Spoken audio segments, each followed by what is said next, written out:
Evangelho de Jesus, segundo Mateus, capítulo 12, versículos 15 a 21, diz assim a palavra do Senhor. Mas Jesus, sabendo disto, afastou-se dali. Muitos o seguiram e a todos ele curou, advertindo-lhes, porém, que não o expusessem à publicidade, para se cumprir o que foi dito por intermédio do profeta Isaías. Eis aqui o meu servo que escolhi, o meu amado, em quem a minha alma se compraz. Farei repousar sobre ele o meu espírito, e ele anunciará juízo aos gentios. Não contenderá, nem gritará, nem alguém ouvirá nas praças a sua voz. Não esmagará a cana quebrada, nem apagará a torcida que fumega. Antes, até que faça vencedor o juízo. E no seu nome esperarão os gentios. Queridos, como viver os valores do reino? Como viver os valores do reino em meio a entraves? Como viver os valores do reino em meio às dificuldades? Como viver os valores do reino em meio a oposições,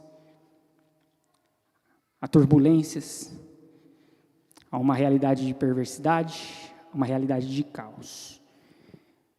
Viver os valores do reino é desafiador. Pensemos na seguinte situação: se chegasse aos nossos ouvidos que uma escola no interior de um estado perdera os seus telhados por conta de um forte vendaval e uma forte chuva, e as suas crianças e aquelas crianças estariam estudando em céu aberto, e quando chuva ou tempo ruim, ficando em casa sem poder ter o acesso. Mas essa escola era uma escola estadual, que dependia dos subsídios do governo, mas este não chegava até eles. E chega ao ouvido de cada um de nós, da igreja, que eles carecem de ajuda. No entanto, o corpo diretório, todo o corpo de ensino, todo o corpo responsável e administrativo por essa escola eram e são completamente avessos ao cristianismo, aos valores cristãos. Como que nós respondemos a essa demanda? Como que nós respondemos a essa situação? Como que nós podemos resplandecer e viver o evangelho diante dessa dificuldade que se coloca diante de cada um de nós? Existem muitos momentos onde viver os valores do reino, queridos, é extremamente desafiador. Um desses momentos nós temos aqui no texto que nós lemos há pouco. Esse momento dos versículos, que vai dos versículos 15 ao 21, segue-se o confronto em que Jesus tem com os religiosos, onde no início do capítulo 12, em duas ocasiões, Jesus coloca a misericórdia e a vida daquelas pessoas acima dos rituais dos religiosos. Então você tem num momento Jesus colocando a vida dos discípulos e as necessidades genuínas daqueles discípulos acima do ritualismo da guarda do sábado. E também num outro momento, ainda no início do capítulo 12, você tem Jesus curando uma pessoa no meio da sinagoga, ainda num dia de sábado. Isso nós vemos no início do capítulo. Mas o que mais enfurece aqueles religiosos, o que mais enfurece esses homens, é Cristo dizer que ele era maior que o próprio templo. Você tem isso no versículo 6 do capítulo 12. E aí você tem Cristo dizendo que ele é o Filho do homem, e como Filho do homem, ele é soberano e Senhor sobre o sábado. Isso você tem no versículo 8. Jesus personifica os valores do reino na vida dele, afinal ele é a própria encarnação do reino de Deus, ele é a encarnação do Deus vivo, ele é o Emmanuel. No entanto, essa realidade traz inúmeras dificuldades à expectativa daqueles homens, à perspectiva daqueles religiosos. Então, quando Cristo ele realiza estes atos de misericórdia, esses atos de alívio para com aqueles que necessitavam naquele momento, os religiosos ficam furiosos e passam a tramar a morte de Jesus. Isso você encontra no versículo 14. Matá-lo porque os valores expostos em Jesus não são de maneira nenhuma as perspectivas que aqueles homens tinham do que poderia ou do que era para ser a figura do Messias. Matá-lo porque o compromisso destes homens, não era ou não caminhava na mesma direção dos compromissos de Jesus. Afinal, Jesus vive e expressa em toda a sua existência os valores do reino. Jesus vive os valores do reino. Como nós hoje podemos viver os valores do reino? É sobre essa dinâmica que eu gostaria de tratar essa noite. Como viver os valores do reino? E o que percebemos quando nós olhamos para esse texto que foi lido, é que quando se propõe uma vida de reino, de valores do reino e de princípios do reino, isso gera oposição. Viver os valores do reino gera oposição. No versículo 15 você tem ali, mas Jesus, sabendo disso, afastou-se dali. Por quê? Porque havia uma trama para matar a sua vida, porque a vida de Cristo havia gerado oposição. Quando olhamos para Jesus, não há como deixar de perceber o quanto de oposição a sua existência evoca. E é oposição de todos os lados, de diversas frentes. Porque ele não se molda aos padrões exigidos por aqueles homens, que eram os detentores e os sabedores acerca da lei. Jesus não se molda àquela realidade daqueles homens. As demandas do reino não se encaixavam no que aqueles homens tinham de expectativa. Afinal, este Jesus, que diz ser o Filho do Homem, não pode ser de fato Filho do Homem. Como este Jesus pode ser o Messias que nós estávamos esperando? O Messias que nós estamos esperando é aquele que vem nos libertar política e militarmente. É aquele que vem por meio de entraves violentos e por meio da força estabelecer o seu reino e os seus propósitos. Que vem subjugar Roma, colocar debaixo do estrado dos seus pés e colocar Israel sobre a cabeça das nações. Esse é o Messias que nós esperamos. Isso é o que os religiosos esperam do Messias. Só que aí aparece diante deles um homem que dá muito mais atenção aos desvalidos. Um homem que dá muito mais atenção aos ignorados, aos incapazes de ser reconhecidos pela religião. Não eram considerados bons o suficiente para estarem na elite religiosa de Israel. Isso traz fúria àqueles homens. Afinal, Jesus entra em embates com eles, trazendo redirecionamento e nunca concordando ou dando o braço a torcer para com aquilo que eles faziam ou para com aquilo que eles esperavam. Logo, quando Cristo coloca misericórdia e o acolhimento acima dos padrões esperados por aqueles homens, o que se evoca é um sentimento violento, um desejo de matança para com aquele que não se adequa a um determinado grupo religioso. Queridos, viver os valores do reino hoje significa que haverá oposições. Elas acontecerão. E oposições de todas as partes, de todos os lados, e eu digo isso infelizmente. E por que infelizmente?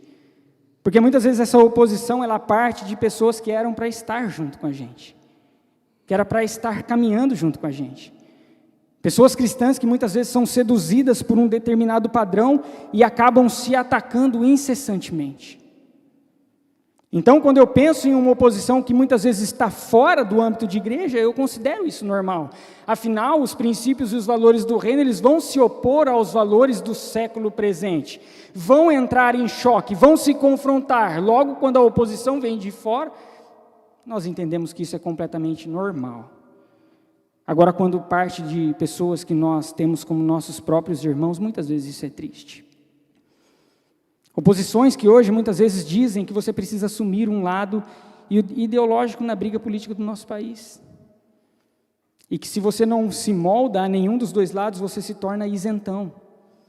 E segundo esses, isentão é uma pessoa covarde, incapaz de assumir uma posição ideológica em meio a essa guerra, a essa turbulência.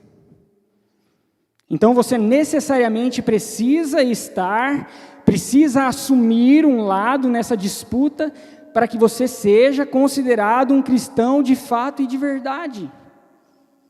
Mas engraçado que se você assumir nessa luta o lado oposto ao que aquela pessoa pensa, você também não serve.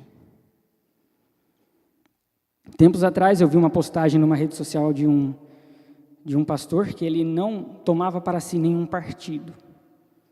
E ele categoricamente foi rechaçado por muitos que se diziam seus irmãos. Foi rechaçado e destacado como um não cristão, porque ele não assumia nenhum lado nessa briga política. Quantas vezes nós somos os que nos levantamos como oposição, queridos, a alguém que pensa diferente de nós? Quantas vezes nós somos esses cristãos irrepreensíveis e perfeitos, que têm o padrão perfeito de toda a conduta, e aparece alguém que eu considero como meu irmão, mas quando ele se demonstra pensar diferente de mim em algum aspecto, eu me torno um forte opositor a ele. Jesus não se moldou aos padrões dos religiosos, nem ao padrão do mundo da sua época. Ele vivia os valores do reino. Então, ao mesmo tempo que ele confrontava os religiosos, ele também confrontava o pecado daqueles que viviam na perversão, dizendo: arrependam-se e creiam no Evangelho. E você pode pensar que eu estou dizendo, então, que nós não devemos ter as nossas preferências. Não. Você deve ter as suas preferências. Eu tenho as minhas. Eu tenho as minhas convicções. Eu tenho as minhas opiniões. Você deve ter. É genuíno que você as tenha. Eu estou dizendo é que quando essas opiniões e essas convicções têm mais valor do que a vida das pessoas, nós estamos andando na contramão dos valores do reino, dos princípios instituídos por Deus. E aí você pode perguntar, mas como isso acontece hoje? Como que esse entrave é percebido hoje? Como que essa intolerância é percebida hoje? Eu trago alguns números para os irmãos. De 2009 a 2019, 157 mortes aconteceram por causa de futebol. Torcidas rivais. Eu torço para um time, ele torce para o outro. Ele age diferente, ele veste uma camisa diferente, ele tem uma convicção diferente da minha. E isso gera um entrave violento. E eu arremato com a vida dele. Intolerância desportiva, porque pessoas pensam diferente, têm convicções diferentes. Em 2020, época de eleições municipais, 16 assassinatos ocorreram por intolerância política. Há uma semana atrás nós vimos isso acontecendo também aqui no nosso Brasil. Mesmo ano de 2020, o Rio de Janeiro registra 1.300 boletins criminosos ou perturbações violentas ligados à intolerância religiosa. Isso acontece hoje, queridos. Pessoas que colocam as convicções acima das vidas das outras. Você deve ter as suas convicções e as suas preferências. Mas isso em nenhum momento deve fazer com que você as coloque acima da vida das pessoas. Cristo sofreu muitas oposições por se preocupar com a vida das pessoas antes das convicções delas. Depois Cristo, obviamente, confronta, redireciona, mostra o caminho. No entanto, ele se preocupa em trazer o acolhimento e o alcance da sua graça à vida deles. Que não sejamos nós aqueles que se levantam como opressores, queridos. Mas também, queridos irmãos e irmãs, ao mesmo tempo em que oposições podem se levantar, viver os valores do reino não significa ceder às brigas ou disputas. Neste momento, quando nós olhamos aqui para o mesmo versículo 15, quando Jesus percebe e conhece o coração daqueles homens que eles tramavam a sua morte, ele se retira. Existem momentos que é necessário que haja o silêncio, que não se deixe levar e entrar em disputas. Então, quando nós olhamos aqui para Cristo, ele não fica lá esperando para entrar em uma disputa insana, argumentativa, com o fim de provar a eles que ele era inocente, que ele tinha a razão, e de fato ele tinha a razão. Ele é o cumprimento de toda a lei que eles defendiam. Cristo não havia feito nada de errado diante daquela lei deles. Cristo se silencia diante do desejo incessante por brigas e por violência. Se silencia diante deles, mas a missão de Cristo não se silencia. A missão de Cristo continua a todo vapor. Ele continua a percorrer as cidades e a cuidar das pessoas que tanto necessitavam deste cuidado. O texto continua dizendo que Jesus curou aqueles que se achegavam a Ele. Todos eles. mas não com a intenção de ganhar popularidade com esses feitos. Cristo estava realizando a missão que o Pai lhe havia dado. E ele repreende aqueles aos quais ele traz a cura, que ele traz o acolhimento, que ele traz o alívio, ele repreende para que eles não fizessem nenhum alarde, nenhuma propaganda acerca de tudo aquilo, até para que essa fúria e essa violência não se intensificasse por parte dos religiosos e pudesse levar a um fim prematuro. Afinal, não era o tempo de Cristo se revelar e se manifestar plenamente ainda. E Mateus, o autor aqui do Evangelho, diante disso ele evoca uma profecia que é encontrada lá em Isaías, no capítulo 42, um dos cânticos do servo sofredor. E Mateus aplica a pessoa do servo sofredor à pessoa de Cristo, aquele amado a quem o Espírito de Deus desceria e o capacitaria a cumprir a sua obra. E veja que interessante, ele anunciará a justiça, mas não de forma briguenta, não em disputas. Diz o versículo 19, não contenderá, nem gritará, nem alguém ouvirá nas praças a sua voz. A intenção de Mateus aqui é contrapor com essas expressões toda e qualquer palavra de sabedoria. Os religiosos esperavam alguém que saísse gritando vitória pelas praças, esbravejando que ele havia vencido, por meio de enfrentamentos, derrubaria qualquer tipo de império, mas não, nós temos um servo humilde aqui. Hendrickson, um estudioso bíblico, ele diz acerca dessa passagem, completamente manso é o terno Salvador. Completamente diferente é o manso e terno Salvador.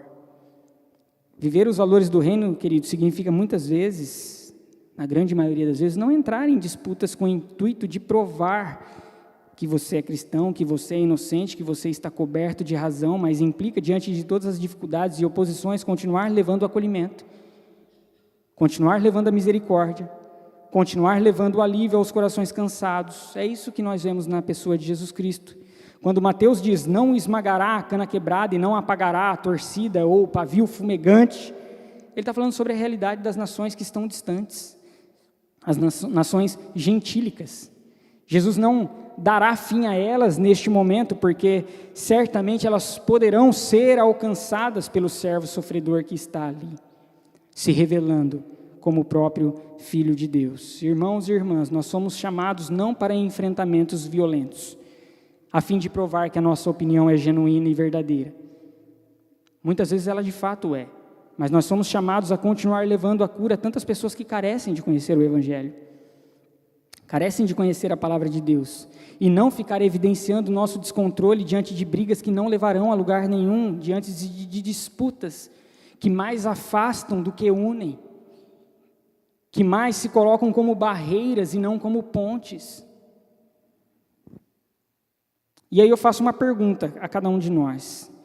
Alguém já viu alguma pessoa mudar de opinião quando uma pessoa impõe a sua verdade de maneira violenta, brutal, ofensiva? Eu nunca vi. Eu nunca vi ninguém mudar de opinião por alguém que colocou a opinião dela, por mais que fosse verdade, mas de maneira ofensiva, brutal e violenta. Porque quando isso acontece, a reação da outra pessoa é se fechar cada vez mais e se apegar às suas convicções, por mais erradas que elas sejam.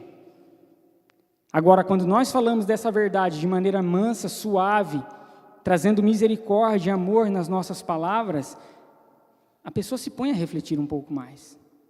Ela se põe a pensar um pouco mais. Ela se põe a ponderar um pouco mais. E eu falo isso por convivência, queridos. Eu já condenei abertamente muitas pessoas. Eu já fui uma pessoa intolerante, que quando as pessoas discordavam de mim, quando elas pensavam diferente de mim, eu oprimia elas por conta da minha opinião. Eu era violento na forma de impor as minhas verdades. Mas diante de uma maturidade, de uma caminhada mais longa, eu tenho aprendido e orado cada vez mais ao Espírito Santo para que Ele me dê o discernimento daquilo que vale a pena ou não trazer algum tipo de enfrentamento, queridos. Certa vez eu estava em um curso onde um pastor disse claro e abertamente, quando perguntaram a ele sobre a realidade de um cristão ser psicólogo. E ele disse, não, um cristão não pode ser psicólogo. Se ele diz que ele é psicólogo, ele não é cristão. E era um curso para pastores. E do meu lado havia um pastor presbiteriano, piedoso, homem de Deus, que cuida das comunidades, formado em psicologia. E eu olhei para ele e eu disse: você não vai falar nada? Você não vai fazer nada? Você não vai brigar? Ele disse: Paulinho, eu não sou chamado para brigas e disputas. E ele ficou em silêncio, quietinho. Ele sabe das convicções dele. Se ele levantasse briga naquele momento, ele até não conseguiria, porque quem estava dando aula era um figurão que não iria mudar de opinião também. Nós não somos chamados, queridos, para disputas e brigas muitas vezes. Eu queria briga naquele momento dele. Ele falou: Paulinho, eu não sou chamado para isso. Não sou chamado para isso. Nós somos chamados para alcançar vidas e não ficar brigando e entrando em disputas que não trarão frutos para o reino de Deus. E, queridos irmãos e irmãs, viver os valores do reino gera oposição, mas nós não precisamos nos engajar nessas disputas. Por fim, viver os valores do reino só é possível através de Jesus Cristo. O texto nos mostra que a justiça que seria anunciada por Jesus foi de fato consumada por ele. E por causa dessa vitória, as nações teriam esperança. E no seu nome, versículo 21, esperarão ou terão esperança os gentios. Ou seja, aqueles que estavam distantes poderiam ser agora aproximados desta esperança, assim como Jesus já fazia com aqueles que eram ignorados, que estavam à margem, que eram ignorados pela religiosidade. No seu nome porão esperança. Jesus é o Deus que se fez servo sofredor, para que por meio do seu sofrimento, como nós cantamos aqui, para que por meio do seu sofrimento a vitória pudesse ser acessível a todo aquele que nele crer. A justiça que seríamos incapazes de satisfazer, Jesus satisfez. A sua morte, sua vida, a sua ressurreição, são a garantia de que essa esperança reside toda e completamente na pessoa dele. É nessa esperança que nós devemos nos apegar, queridos irmãos e irmãs. A vitória de que Jesus conquistou na cruz traz libertação a cativos. Pessoas presas e inseridas no caos deste mundo podem agora enxergar e vislumbrar uma vitória, enquanto os religiosos daqueles tempos esperavam a libertação temporal do Império Romano. Jesus é aquele que liberta de cadeias do pecado e joga fora da minha vida e da sua vida todo o pecado e destruição que nos levava, que nos encaminhava para a destruição eterna e a morte. Só é possível viver, então, os valores do reino, tudo isso que é proposto aqui a partir do momento que nós estamos colados em Cristo, unidos a Cristo, próximos de Cristo. E a partir deste momento, a partir de Jesus, eu tenho a consciência de que oposições de diversas frentes se levantarão. Mas diante dessa oposição, eu sou chamado a levar cura aos aflitos. E por outro lado, a partir de Jesus eu não levo opressão às pessoas, porque elas pensam diferente de mim. Até porque quem possui o poder de mudar mentes e coração é o Espírito Santo, e não a minha capacidade ou a sua capacidade argumentativa. Levar o Evangelho àqueles que estão distantes, a partir de Jesus e da sua garantia de vitória, eu não preciso entrar em disputas e brigas para mostrar que de fato eu posso vencê-las. Eu não preciso vencer, porque em Cristo nós já somos mais que vencedores, queridos irmãs, queridos irmãos. A bandeira que deve ser levantada por nós deve ser a do cristianismo, e esta vai se chocar muitas vezes com sistemas, com ideologias das diversas frentes. Vai se chocar. Quando nos propomos a viver essas realidades, nós poderemos ver aquilo que Deus está realizando, e Ele realiza, queridos. Cerca daquela escola que havia perdido seus telhados, é uma história verídica.